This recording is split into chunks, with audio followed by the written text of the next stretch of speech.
want to welcome Christina Minutillo to the podcast today. She is a podcaster, a traveler, a cookbook author. She has the podcast What Lights Us Up, and I'm excited to have you on my podcast. I joined you, gosh, a couple months ago, and so it's nice to catch up with you.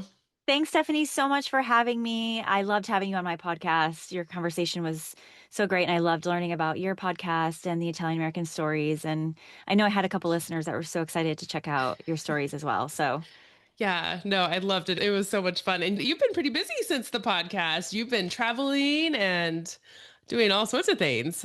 I am obsessed with my Italian roots. I know that your podcast is all about Italian American stories. I grew up Italian American in Connecticut, and in back in 2021, I published my cookbook, Cooking with Italian Roots, which was from my Italian American upbringing.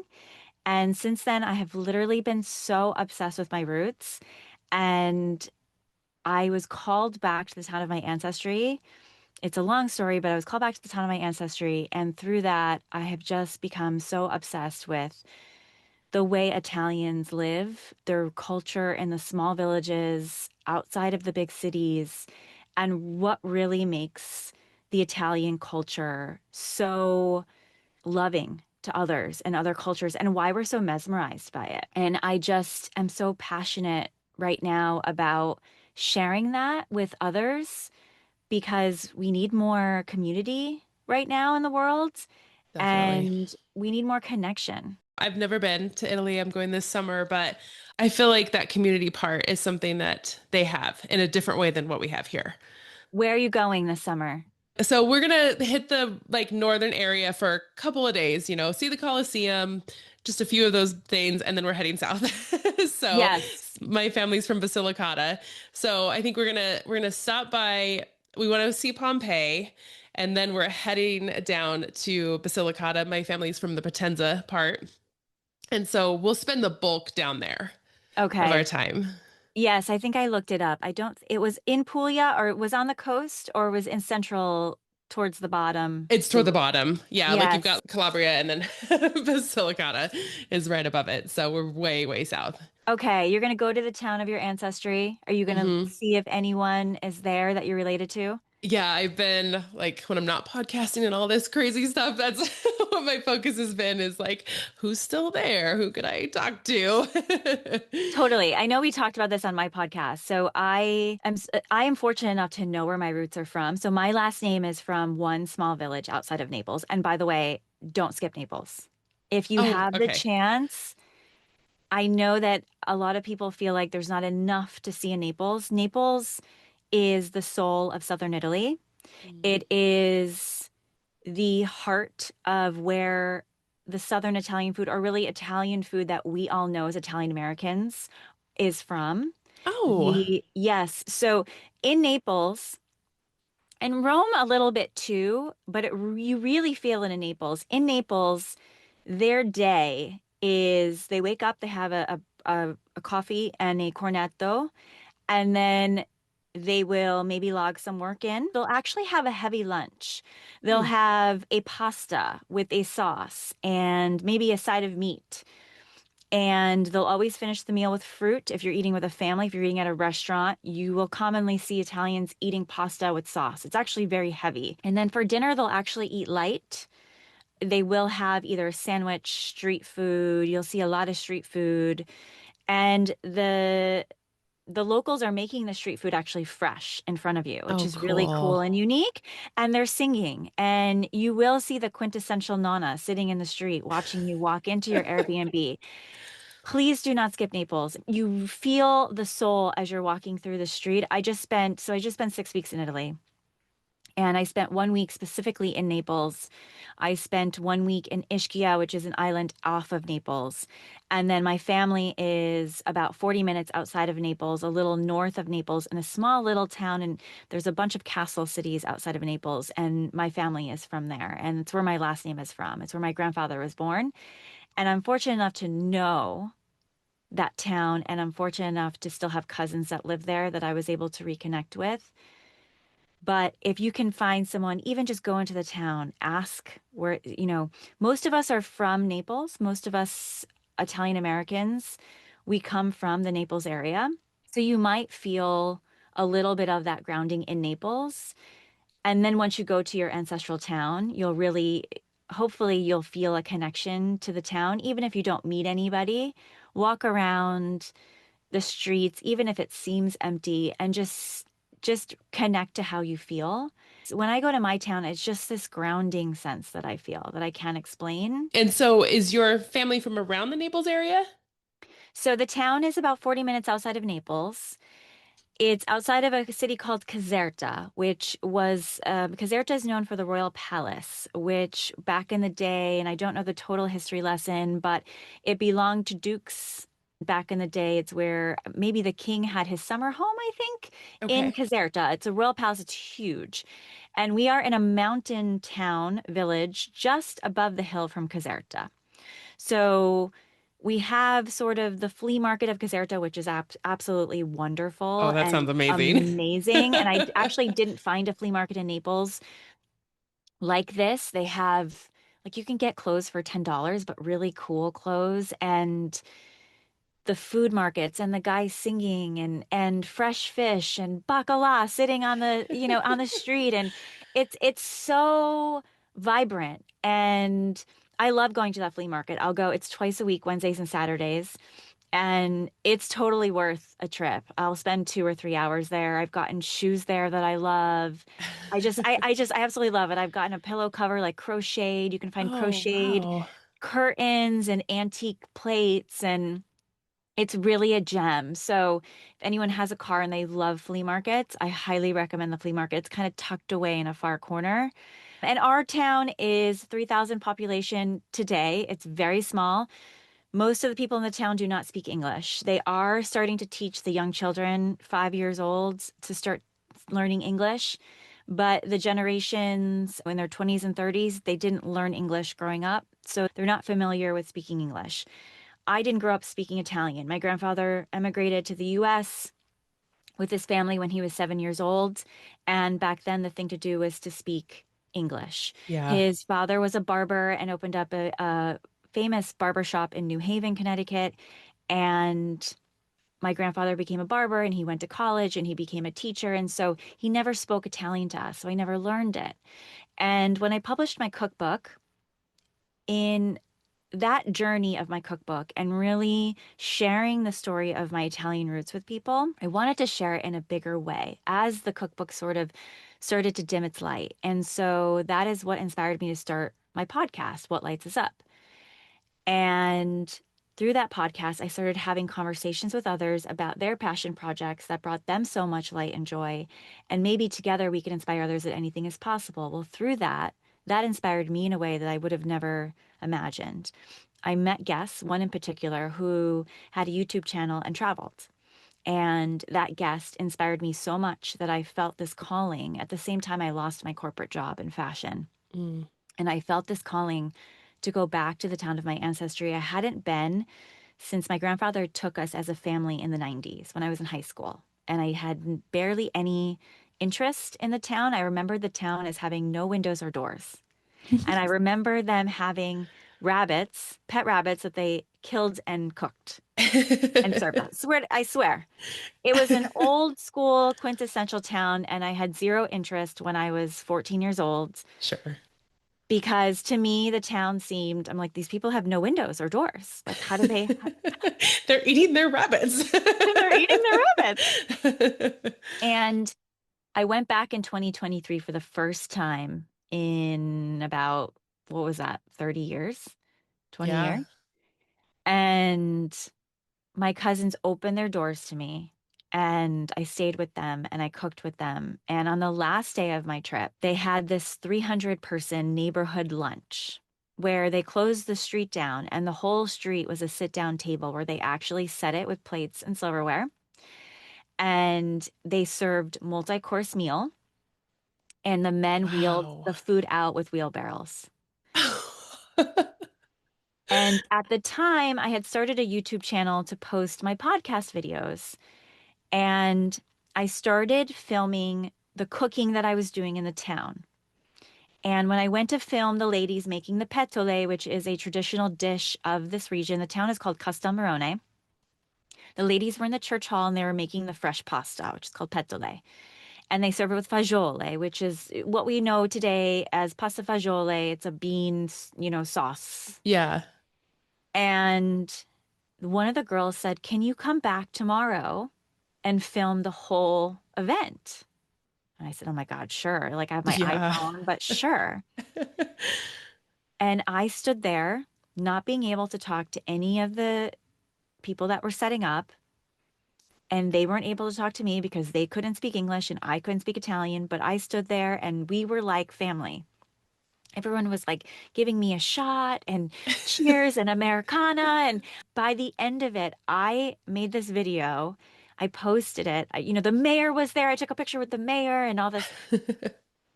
And I had people that were like, "I've never been to Italy. I need to go to Italy. I need to see this." Like it was this sense of community that we have lost touch with Mhm. here in the US. And I remember growing up, our families gathered every week. My great grandmother would gather us at her house for a meal. We don't do that anymore. Mhm. And the Italians, they may not do it as much, but they still do it and they still gather and they still make homemade food and they Yeah. still make multi-course meals And they're together. and they're together. Yeah. Well, even if you think back, I never experienced this growing up, but block parties. Like my mom talks about block parties when she grew up in Denver's Little Italy area. They would have big barbecues outside in their streets, and we don't do that anymore. I mean, children don't even go outside hardly anymore in the front yard. And so we've lost that. And for you to be able to capture in this tiny little town, the 300, did you say 300 people? For 300 this people lunch, for a lunch, coming together for a lunch. Like, what an honor to be able to capture that and then share it with people who maybe didn't even know that that kind of a thing existed. total accident. I mean, when I tell you none of that was planned. It Yeah. was like I felt called to immerse myself in the food culture of my heritage as an extension of my cookbook. I had no idea that I would be so inspired and I would be able to capture that moment, not only for me, but also for the community. And one Yeah. of the men who he's a cousin of he was a cousin of my cousin's. He made the fagioli and he actually spoke English. And he was telling me all about the fagioli as he was making it. He got sick a month after that feast and he passed away last year. Oh, And that was the second time they ever did that lunch. And man. so to capture those moments like that, you'll never have a moment like that again. Now they do Yeah. the lunch. I didn't make it this past year. They did it again. I'm hoping to go next year. And I told them I want to learn how to make the petole. Yeah. So I would love to be a part of that. But yeah, it was fabulous. And was this last visit or was this 2023? This was 2023. Okay. Was this like your first big visit back to Italy, right? Okay. Yes. All right. So you wrote the cookbook, Cooking with Italian Roots. When did you write that? I published that in 2021. Okay, so 2021. So Yes. let's talk about what inspired you to do that. Just So, family? oh gosh. So I had hosted when I moved to Los Angeles. So I grew up in Connecticut. When I moved to Los Angeles back in 2009, I moved away from my Italian family. And my grandparents cried so badly. Oh. Back then, no one left. No one leaves the Italian family. If you Hmm. leave the Italian family, they think something's wrong with you, something's wrong with them, and It's everyone needs to be broken. committed. Everything's broken. Everything's broken. Nothing's going to be fixed. So I moved and I started my friends were my family. At the time, I didn't have, now my cousins live out here, but before I didn't have any family here. So I started to host in my Italian upbringing fashion a once a year dinner. And I did it for Easter because Easter is a holiday that you don't really travel. Not everyone celebrates Easter. So it was sort of like my Friendsgiving Sure. in a way. And so I hosted this Easter and I made it into this event where everyone dressed up. I did an Easter egg hunt. I would set the table. We would have cloth napkins. We'd have multi courses. I would cook the whole thing. My friends have never seen that. They've Wow. never they've never experienced a multi-course meal. And I would decorate the table and make it all themed. And I would create an experience. And every year, my friends would say, "Did you get the invitation? Did you get the invitation? Who got uninvited this year because of the way they acted last?" My cousin said to me, "Why don't you create a cookbook with tips on how people can host a dinner experience?" Because it's not just recipes, right? It's Yeah, recipes from your grandmother that you learned making, but also how you create an experience around the table, sure. right? For people to gather, because that's the experience. Yes, they're remembering, okay, the food was amazing, but so is the experience. And so I created this. COVID hit and I had nothing else to do. And I said, well, I'm either going to sit home and drink a bunch of wine and watch TV, or I'm going to actually create something. And I started to create this cookbook little by little. I made a list of all the recipes from my childhood that I remembered from my grandmother. At that time, she had passed. I grew up very close with my grandmother. My grandmother cooked for us. She was a quintessential grandmother. She made millions of Italian cookies. I'd see her in the middle of the kitchen at midnight with making the Oh. trays with the 20 different varieties. Always finish it with powdered sugar, a dusting of powdered sugar, a variety of the cookies on the tray, and you wrap it in the saran wrap that you get from Costco, like the really big, roll that's That never huge enough. thing. Yeah, never enough. She would make cakes for everyone's. She loved baking. She'd make cakes for everyone's weddings and birthdays and parties. And she would sit in the back of the car. My grandfather would joke and scream at her, like, when are you going to stop making these cakes? Because she would yell at him, slow down around the curves. I'm going to lose the cake. And he's like, when are you going to stop making these cakes? Like, this is, like yelling like the typical Italian household. So I made this book as maybe a love language back to her, a legacy back to her, tribute back to my upbringing.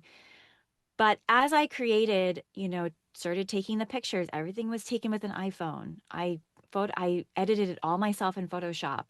I wrote all the recipes. I had a friend that worked in a magazine that helped me with like the layout. I had no Mm. experience in writing recipes, but every single step, someone would say, "Oh, talk to this person. They are a recipe creator." I talked to them. They're like, "Okay, do you know you list the ingredients in order of how you make the recipe?" Oh, great. Didn't know that. Noted. I would make the recipes 10 times and just retest, retest, retest to make sure that it was all remeasure all the ingredients. If people wanted to buy it pre-cut versus, a full Mm. vegetable. So it's a small, simple cookbook of very simple recipes like Italian wedding soup and stuffed shells. And I have my lamb that I make every Easter, and I have Feast of Seven Fishes. We have our family zeppole. We make this fried dough. It's not sweet. It's like a salty. We don't put anchovies in it, but it's a fried dough. My grandmother would make it every Christmas Eve. Oh, wow. We have bacala salad in there. So things that I grew up having with my family. And but it's the stories. Every recipe has a story of why it's in our family, how I grew up making it with my grandmother. And it brought me so much joy to Mm. create the pages, the photos, the recipes. I did a full, each chapter is a holiday, and I would shoot the whole chapter at someone's. I would say to my friends, who has an outdoor space because it was COVID, who wants a free meal? And I'd make every dish in the chapter and I would drive it to their house and then we would shoot it. And I actually have a friend who's an art director in movies, and he was like, don't shoot in sunlight, shoot in shade.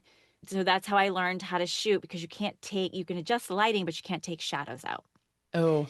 And I knew it was something that lit me up. The name of the podcast, What Lights Us Up, came to be because I was so lit up by this cookbook project that every day, every weekend, that's all I wanted to do. Hmm. And I was so engrossed in creating the content and the page and how it would look, and that I wouldn't look up from my computer. And it was literally what lights me up. It was an absolute beautiful project, and it really changed my life and put me on this trajectory into reconnecting with my own Italian ancestral roots and my family story Mhm. and my heritage and really my personal brand that's really just continuing to grow. So then you started the podcast. When did you start the podcast? I started the podcast in 2023, early spring 2023. He was in my mind. I started to do markets with the cookbook. I would go to markets. I am actually an introvert. I grew up an only child. We've talked about this. Oh yeah. Detton was also Yep. an only child, right? Yeah. I was an introvert. We played by ourselves growing up. Yeah. So We're I'm not fine being used, on our own. and we're fine creating projects on our own too. Absolutely. So I had to, I would say force myself to go to markets and sell my book and share my story. I would go to libraries and speak. And, the book has a beginning and end to the sharing that story at a certain point. The book lives forever, but, there's only so many times you can continue to share that story. And I said, I bet there are other people out there that have created something that brought them so much light too. And maybe together we can inspire others that anything is possible. And in maybe selfishly in my own way of self-discovery, I wanted to know what was it that helped me because there was a greater power there that helped Mhm. me create that book. I had no experience. I had a full-time job. Miraculously, it just was the right timing for me to do it. But what was it that helped me? Yeah. Because it was really, I mean, I self-published the whole thing and I've had people say this, I can't believe you self-published this. Like this looks professionally done. Like what was that So driving force behind there, pushing you kind of thing? exactly. But there are a lot of other people out there that have a driving force Hmm. that are creating things. And so maybe together we can share our story, inspire others, and maybe help each other on our path together. Yeah. And so I sat on it and I said, I don't like my voice. I don't know anything about editing or producing. And I thought, I said, okay, I'm going to buy a microphone. Black Friday of, I think it was 2022. I said, I'm going to buy a microphone. Black Friday. Small little step. Totally. I bought two because I knew I was going to do in-person interviews. I bought the microphone. I said, okay. I was actually planning my friend's wedding. I was their wedding coordinator because I was their most organized friend in the a venue they had. And I go, well, I'm either going to lose these friends or so I was busy doing that. So on the side, I kind of was like, okay, once that's done, I'm really going to try this. So I would just go in. I think I'd heard about Riverside. So I went in, I started to like record my voice, do an intro. I think I did one solo episode. My first episode was talking about my book. Okay. So episode one is like cooking with Italian roots solo. But my podcast is really interviews. Every episode's an interview with someone. And then I started to reach out to my friend group, who in my friend group is either created a business out of a passion, which means they left their corporate career to start an entrepreneurial journey. And I had quite a few people in my network, either that I used to work with or that I live near here. And so I just started reaching out to people. And those people really, as I was interviewing them, 2023, I said to myself, if they can do this, if they can leave their job and start an entrepreneurial journey, I can do it too. If I can hear their stories, and it prepared me to lose my job. I didn't know I was going to lose my corporate job. Oh my gosh. I have worked in fashion, corporate fashion since I left college in 2004. I Wow. have never worked on my own. Not to say that I'm not capable of that, but I do believe that the cookbook at its own time and the podcast at its own time came about at a time where really it was the right time. It was the perfect time. Yeah. And for some reason, the greater powers knew this was going to happen. And I needed the help or the coaching to say, you know what, I can do this too. And so when I lost my job, I said, I'm going to go off on my own and I am not going to let someone else control my own power. And all of the people I had on my podcast helped me, inspired me to do that. That's so crazy. And had you already started the podcast when you lost your job? Yes, I was Okay. 4 months in. So I was very early in. I think I was doing my sixth or eighth interview at the time I lost my job. And when I lost my job, my next door neighbor had one of my podcast guests staying with her. She had met him 5 years prior. He was a YouTuber, he traveled. And so he stopped in our town to visit.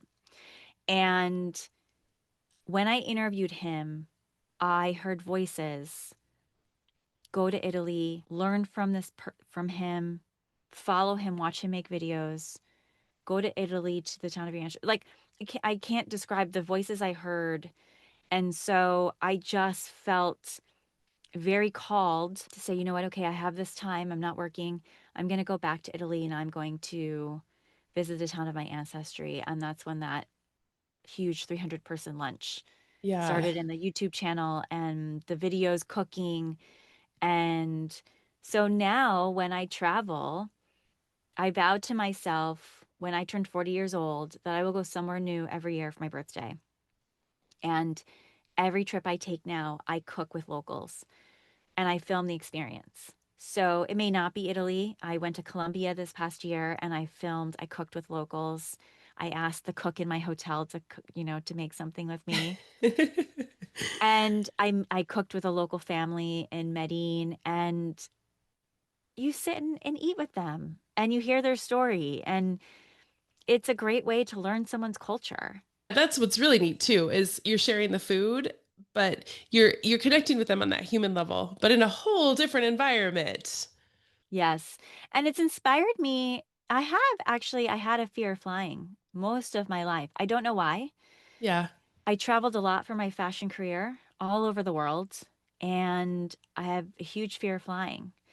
And recently, over the past couple years, really since 2023, my want to travel and my passion for travel is so much greater than the fear that was holding me back from Mm, taking the flight and booking the trip, and also approaching people that I don't know, that I don't speak the language.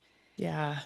That takes a big thing too, because you're walking around, you're filming yourself, you're talking in a different language to yourself in a camera, or you're filming someone else. And you just have to say, like, I don't care. I don't care what they think of me. I have so much joy, and I know you follow me, and I've had other people comment the videos that I filmed in Italy.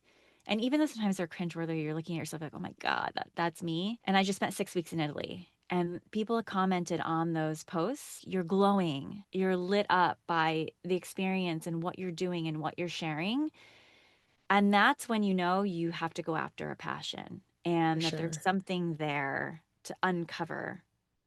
There's a story to be told. And I honestly was not originally planning to go to Italy for 6 weeks. So the Italy for 6 weeks came about. I was originally going for 3 weeks. Last year, after 2023, and we shared this long luncheon, I said, I have to share this with others. How am I going to share this experience? So I went back last year to visit my cousin. And I said, who lives in the town? I said, what do you think about hosting these travel experiences to invite people to our town? We have no tourism to this town at all. There's one hotel, there's a few bed and breakfasts that are starting to pop up.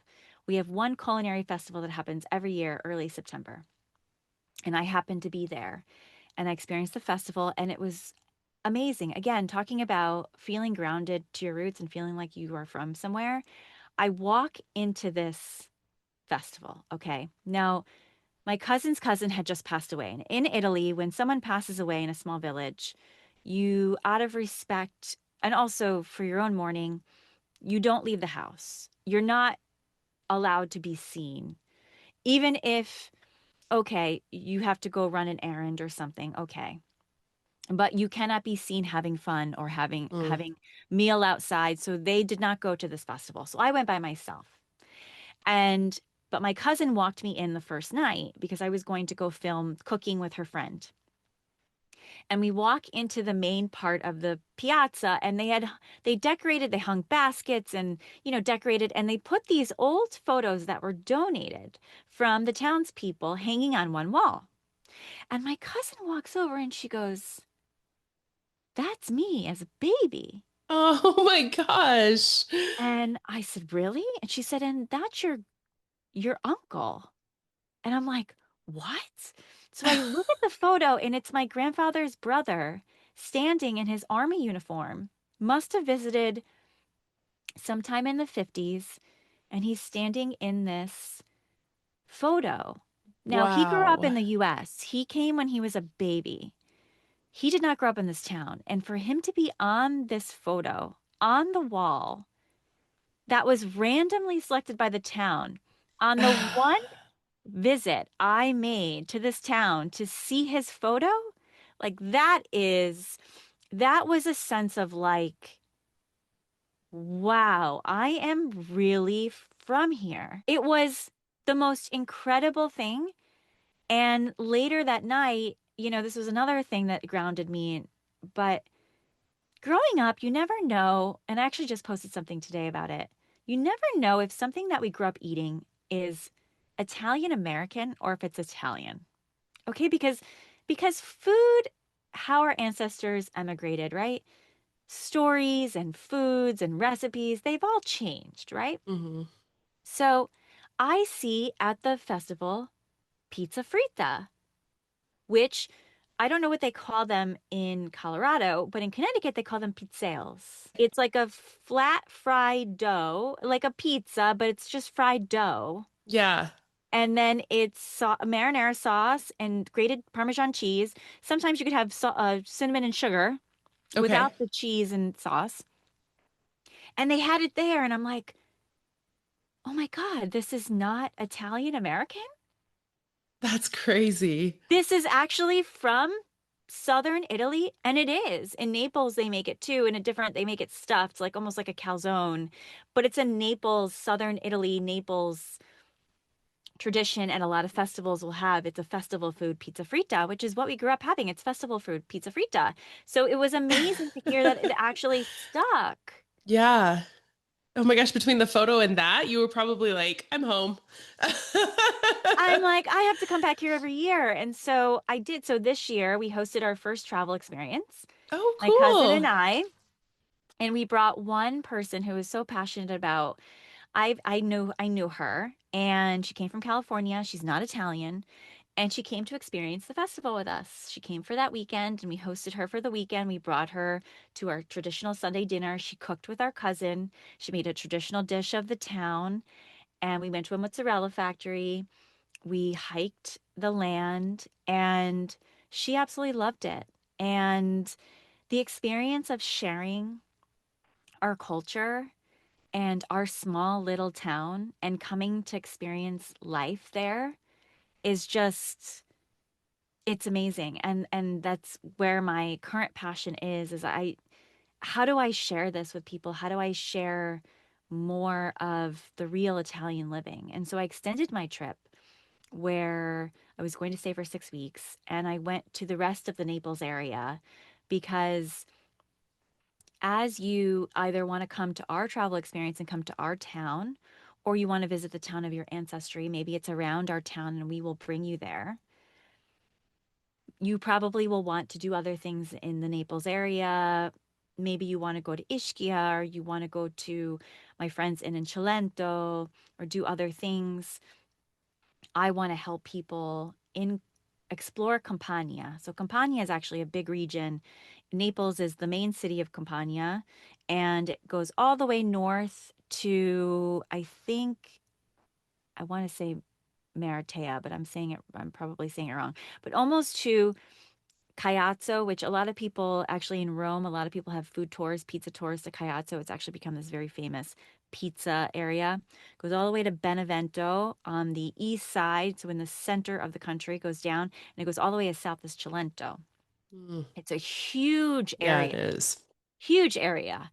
And little by little, I'm starting to meet people that are just like me that want to share real Italian life that are either that actually two of the people I've met are Italian American that moved back to Italy who Yeah. want to share the towns of their ancestry because we're so passionate about a lot of people we've lost touch with where we come from. We don't know where we come from. who our family is, if our family is still in the towns of our ancestry, why our ancestors came to the Yeah. US. And so I think there's this whole resurgence of wanting to understand where do we come from, what makes us who we are, Hmm. why do we have the foods in our family that we grew up having.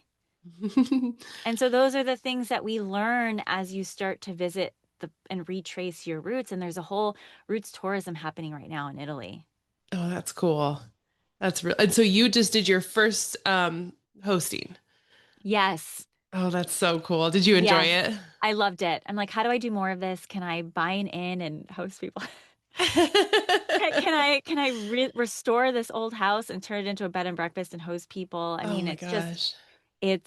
but it would be a huge cultural lifestyle change that I think I have to give it some thought. But I'm so passionate. I plan to continue to do it. We want to help people find their roots, most importantly. So if you're from the area around Castelmarone, which would be Caiazzo, Dragone, there's Castelmarone, Caserta. And so there's a bunch of cities around that area. We would love to help you find your roots, whether it just be going into the town hall and asking, are there records that you can trace back? Going to the cemetery, walking the cemetery, just going and seeing the town. Maybe you have an address of a house that was somewhere that you want to go visit. But it's solving a puzzle. So you have to give it time because Hmm. you have to solve one piece at a time. And one piece will lead you to the next piece. So are you helping people research prior to going? It depends. I Okay, haven't had anyone reach out yet, but most likely I will have them have somewhat research on their own. sure. But certainly, if the town is near ours and they want a way to visit it or they want a way to look up, we will help them. I know my cousin helped a group in July. I don't think they found anyone, but it was a town nearby. She brought them there. I think she emailed the commune, which is where you go. It's the town hall. It's Hmm. where you go to get all of the records. So it's actually the commune is actually also process citizenship documents as well. So they have all of the marriage, the birth to death records. You can go, you can email them in some cases, and you can find out information. Going in person is always the best in Italy because they really, some days, if they feel like helping you, they will. If they don't, but the important thing is you have to have a date. Okay. You have to have a date. If you don't have a date, they've got so many records. There is an Italian way where it's, well, I'm here, I'm logged in for 3 hours, and then I have my lunch at 1 o'clock, and I'm not going to go above and beyond. I mean, not to say, but that is Yeah. their way of life. It's like they want you to come with something and not just Yes. expecting them to do, like you gotta meet them halfway, sounds like. So here's an example of what I found, which was absolutely incredible. So this past year, I went and I had been looking for a path to my Italian dual citizenship because my grandfather naturalized. So I can't go through him. And with the recent laws, you actually can't go. You can only go through a parent or grandparent. And I believe it's only male. Okay. And so I don't have a path right now. However, if they open it up to be open to all generations, I believe that what I found this past month, I do have a path. So I went finding my great grandmother, who I grew up knowing in Waterbury. She's most of the family recipes I remember. She hosted our family at her house. Her husband, I didn't know. He died young. He was born in the US, but both of his parents were born in Italy, and his father died in Italy. So I went with that path because he had a right to citizenship. He was born in the US, and his parents were both born in Italy. And I don't know if either one of them became US citizens. So I went looking for, we had his mother's death record in Waterbury, Connecticut. So I said, okay, I'm going to start with that. It has her birth date and it has her birthplace, which is by Castelmarone, was Dragone. So I drove when I was there last month. I drove to Dragone and I went, and there was a man behind the counter, and my broken Italian, best effort, I say to him, I'm looking for the birth record for this date, for this person. I gave the name and the date. He brought out the old book from I think it was 1878 or 18, I don't remember I think it was 1880 or something. Brought the Oh my book out. I got a gosh. I would picture just of want to the book. touch it. Picture of the book. They printed me out a birth record, but in the book, someone had gone back to the birth record, and on the side of the birth records, there's like the main paragraph, Mm, and then there's like numbers, baby number 20 of the year, right? yeah, I've But on seen the those. side, there's little, you can go back and tell them when the person got married and Hmm. maybe when they died. Someone went back and wrote a note that she married her husband in Castelmarone in 1904.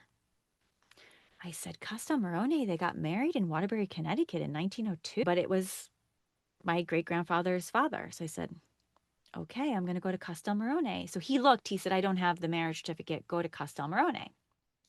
Oh, he said, okay, no problem. I went to Castelmarone. I gave the marriage date. There it was, the marriage certificate. They got married. After they got married in the US, they went back to Castelmarone and got married. I said, why did they get married in Castelmarone? He wasn't from, neither one of them are from Castelmarone. That was my grandfather's side. So this was my grandmother's parents. Okay. It was her side. But she married my grandfather of my last name, and his family's from Castelmarone. I said, I didn't know my grandmother's side was from Castelmarone. On the marriage certificate, it had his birthplace and date, and it was Castelmarone. I said, what? He was born in Castelmarone? Maybe this is why I feel so grounded there. Yeah. So I pulled his marriage certificate, and then I said, okay, I have to find the death certificate. Like, why did he come back to Italy? He lived in Italy for supposedly at least 10 years before he died. And his wife and son were living in the US. Why did he come back to Italy? What I don't understand. So we had a random date. My cousin, so we're on this text chain. I'm texting with my cousin and my aunt, and we're texting back and forth. And he sends me this picture of this random date, 1932. It's a tombstone, but it doesn't have, it has Girolamo, which was his first name, but Morte. And it just had a date. And we're like, okay. So I go to Castelmarone and I said, can you look up this date? Do you have a death certificate? He said, no, I don't have anything for this date. This is strange. I don't understand. He was born here. They back then they didn't go very far. Yeah. So on the last day of my 2 weeks there, something told me, I don't know what it was. It was like, go back to Dragone and see if they have it. This is a total shot in the dark. The death I don't even certificate. know if the date is right. Yeah. So I drove back to Dragone. I said, this is crazy. The same guy was there. So I gave the date and I said, this is a total shot in the dark. And I gave his name and he pulls the book out. And there it was in the Oh book, my gosh. his whole story of he was a farmer. Both of his parents were still living when he died. So maybe it didn't say why, what the cause was.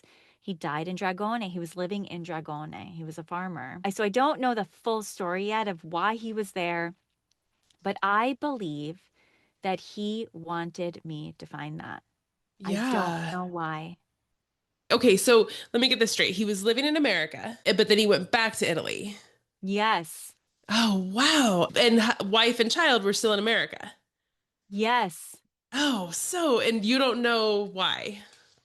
No. And he Mm. had, I think they had 3 kids. The daughter was living in Italy at the time of his death.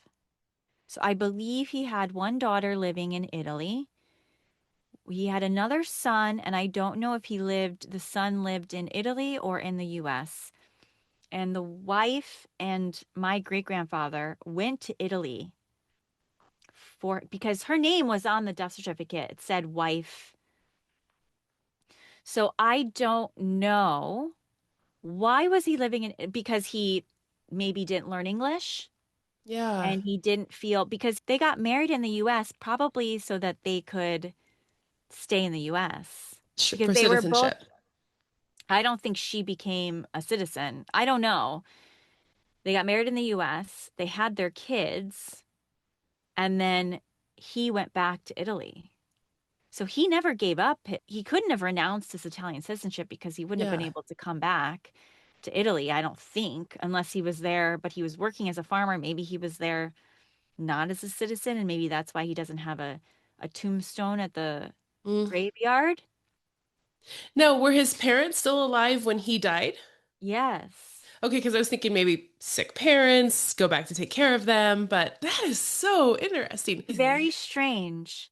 And I Yeah. think his daughter stayed. So I don't think my great grandfather's siblings all went. And he died so young.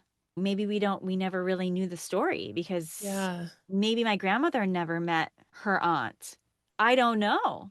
If she lived in Italy, my grandmother never mentioned they were from that area. Never. She never mentioned she was from Castelmarone. I don't know if she knew she was from Castelmarone. It's very strange. She was from there because her father's father was born in the same town of the man she married, right? He Yeah. was born there. So it's Oh my gosh. Those family mysteries, bizarre, man. right? It's very bizarre. I knew my grandparents were set up. I knew that her father knew my grandfather's family, and we knew it was from Italy, Hmm. right? So who knows? Someone knew the family and because my grandfather lived in New Haven and my grandmother lived in Waterbury, at the time that was 30 minutes, and they drove, they arranged they faked some car breaking down.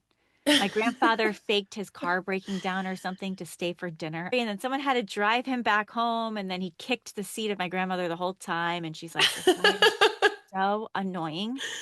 Oh Like, my gosh. Wow, that is so crazy. Have you researched like through newspapers or anything? I have not. What do you suggest? Do you have an ancestry.com membership? I don't. Okay.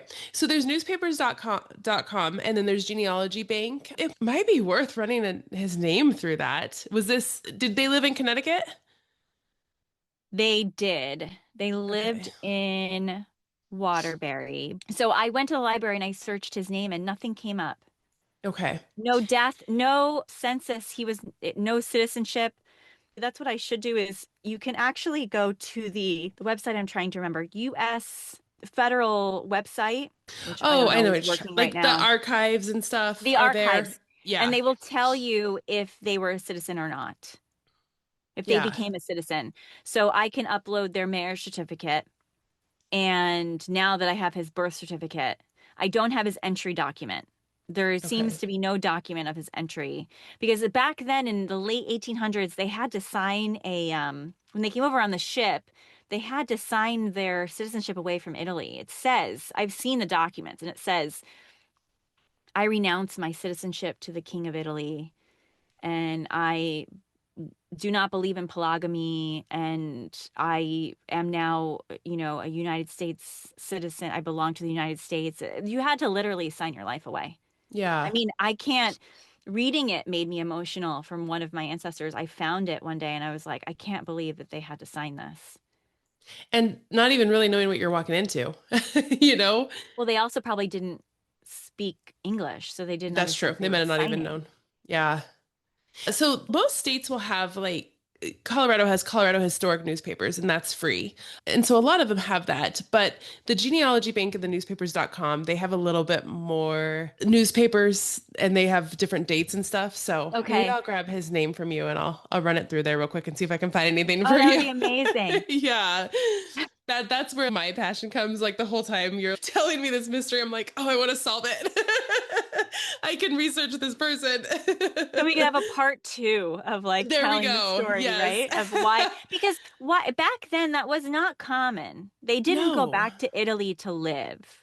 Mm-mm. And leave their family is that's what's throwing me off. And that's why I asked you about his parents because I thought, well, maybe he was going back to take care of dying parents, but that doesn't sound like it was the case either. But then he died. Yeah, So I don't, exactly. right, like how did he die? But then we said, well, maybe he had a guma or something, but she wasn't listed on the death certificate. His wife was. I have no idea. I mean, Mhm. maybe he had other kids with another woman. I mean, back then that would have been super scandalous in the 20s, Oh boy. But it happened. You right? might need to do a DNA analysis and see if you've got a Whole nother branch to your tree. This is why don't date anyone you meet in the town of your ancestry, because you never know if you're Yes, related. exactly. Oh my gosh. Well, that is really cool though that you were able to trace because it was both sides to that one town. Yes, now it's both sides, which is incredible. So I'm mixed, right? Because my mom also is 100% Italian, but we don't know where her family's from. But for my dad, he's almost nearly completely from that town, or at least that area. Dragone is only, nearby. My great grandmother was from Benevento, but we actually don't know the details of where she was from. She married him, but still, it was all Campania. Yeah. So it's all that area, up that north area. But it's fascinating. It's cool, but it opens up a whole nother mystery for you. Right. Like who is he? Why did he want me to know the story? Why did he want me to know where he died? I went thinking he was from a totally different town. I had Yeah. looked up archives because you could actually look up archives online. Some Hmm. towns in Italy have digitized the records. Yeah. A lot of the Campania ones have not, or at least near Caserta, they have. It's, I think, provinces. So Caserta province has not digitized any. So none of the towns considered part of Caserta have digitized any records. Okay. And so I had found his name in this town called Casalduni, which was outside of Benevento, which is a good hour. So I thought he was born 1878, and I think he was born 1880. You know, so I discovered that as I was going through his wife's records. Yeah. So sometimes you can find people through their spouses because Hmm. it's noted on the On that side records. margin. And how cool too that it was kind of this random picture that your cousin had of a gravestone. That was, we don't know where that's from, but he might have had that from his, we don't know. We don't know where that's from his, why his mother would have it. We have no idea. We didn't even know if it was valid, Sure. if it meant anything. It was just this rant because there's another name below it, a woman's name. So maybe it was his guma. I don't know. Oh boy. Really, I don't know. It could have, I mean, maybe it's some random name below it. Because Yeah. his wife was born, she was buried in the US. So why wouldn't she have wanted to be buried in Italy? Maybe she didn't with him. She was born in Yeah. the town he was buried. Yeah. Maybe she wanted to be with her kids, where her kids could see her, go visit her. That is very bizarre, but I do agree with you. I think he wanted you to figure that out. But Right? I feel like there's more that he wants you to figure out. Right? Easy. But yeah, so the mystery continues, but my passion for my Italian roots. And so if you are Italian, Italian American, and you want to find your roots, just start with one step. Is there an ancestor you want to look up? If you Yeah. have a date, start with that, a date and a name. Go to the commune, look up their hours, normally posted either online or on the door. Normally they're in the main piazza of town. Go into the commune, Google Translate, and just ask them to get the document for you. And from there, there's normally more information on it, where they were born, where they were married, where they were, because back then, the man asked me, do you want to see the book? Do you want to take a picture? And I actually asked him, I said, how many people come back here to do this? He said, not many. Mm, But it's a small town, so that's maybe true. they don't know how to get to Dragone. I mean, this town has nothing in it. One fruteria and one panetteria. There aren't any tourists in this area. Yeah. And if you are going, you're going on a hosted tour. And so that's what we want to help people do is if you are from a town nearby ours, from the Caserta area, and or really Naples area, and you want to find the town of your ancestry, like let's help you because there is a certain belonging sense that you get when you know your story, where you come from, the food of where you come from, and sharing that with Yeah. with people. And people could start before they even go. Of course, Ancestry, that is a paid monthly subscription, but there's familysearch.org as well. Have you heard of that? Yes, they're also at the library. Yeah, and they're free online too. Okay. So you can sign up online and they have a ton of I don't know about, certain regions, but a lot of the digitized Italian records too. So There's also an Italian organization called Italia. I'm not affiliated with them, but they are doing roots travel. Okay. So I know that they also have, I'm forgetting the word, not an anthropologist, but a Genealogist. genealogist working for them. So you can actually email them if you're looking for a ancestor. I actually never heard back from them, but I did email them as well. Okay. Um, if you have any leads, you can send documents to them.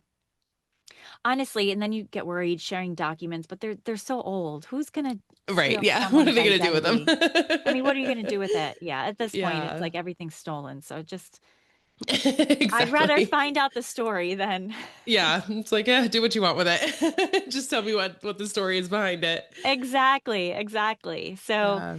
yeah, I just Italian roots and my journey to my Italian roots and the passion for my Italian roots, and it's just it's growing, and I am excited to see where it leads. Absolutely. So, how can our listeners find you, get in contact with you, follow you, all of that good stuff? Perfect. So you can find everything at my website, ChristinaMinutillo.com, ChristinaMinutillo.